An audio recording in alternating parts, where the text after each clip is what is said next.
ആരാണ് ഇമാമുന ശാഫിഈ? 10 ലക്ഷം ഹദീസുകളല്ലേ സനദടക്കം അവർക്ക് മനഃപ്പാഠമാണ്. ഒരു മസ്അല അവർ രേഖപ്പെടുത്തണമെങ്കിൽ 300 പ്രാവശ്യമാണ് ഖുർആൻ ഖത്മ ചെയ്യുന്നത് എന്ന്. 300 പ്രാവശ്യം ഖുർആൻ ഖത്മ ചെയ്തിട്ടാണ് ഒരു മസ്അല അവർ രേഖപ്പെടുത്തുന്നത്. എന്ന് പറഞ്ഞാൽ ഒരു മസ്അല രേഖപ്പെടുത്തും മുമ്പ് 300 പ്രാവശ്യം ഖുർആൻ തുടക്കം മുതൽ ഒടുക്കൻ വരെയും അത് മനനം ചെയ്യുകയാ. എവിടെയെങ്കിലും ഖുർആനിൽ അതിന് ഉപോത്ബലകമായ ആയത്തുകൾ, അതിനെ സംബന്ധിച്ചുള്ള ആയത്തുകൾ നോക്കിയതിനു ശേഷം രേഖപ്പെടുത്തും. ഇങ്ങനൊരു മഹാൻ, അവരാണ് ബഹുമാനപ്പെട്ട തന്റെ ഗുരുനാഥനോട് വക്കീഅ റളിയല്ലാഹു അൻഹുവിനോട് പരാതിപ്പെടുന്നത്, ഞാൻ സുഅഹിഫ്ലി, എന്റെ മനഃപ്പാടത്തെക്കുറിച്ച്, മനഃപ്പാടമാക്കാനുള്ള ആ കഴിവ് കുറവിനെ കുറിച്ച് ഞാൻ പരാതിപ്പെട്ടു. അപ്പൊ അവരുടെയൊക്കെ ആ ഹിഫ്ളിന്റെ നമ്മൾ മനസ്സിലാക്കുന്ന പോലെ ഒന്നുമല്ല.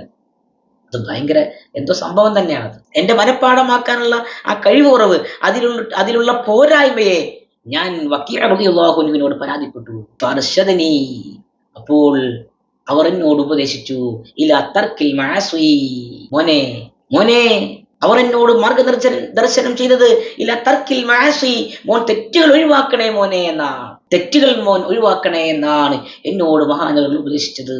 നോക്കൂ നിങ്ങൾ, ഇമാമുന ശാഫിഈ റളിയല്ലാഹു അൻഹു അവരൊക്കെയും ലോകം കണ്ട ആലിമു ഖുറൈശിൻ യംലഉ തിബാഖൽ അർളി ഇൽമാ, ലോകത്തിന്റെ മുക്കുമൂലകളിലേക്ക് ഇൽമു കൊണ്ട് നിറയ്ക്കുന്ന ഒരു ഖുറൈശി പണ്ഡിതൻ വരാനിരിക്കുന്നു എന്ന് ഹബീബായ മുഹമ്മദ് റസൂലുള്ളാഹി സ്വല്ലല്ലാഹു അലൈഹി വസല്ലമ തങ്ങൾ പറഞ്ഞത് ഇമാമുന ശാഫിഈ റളിയല്ലാഹു അൻഹുവിനെ കുറിച്ചാണെന്ന്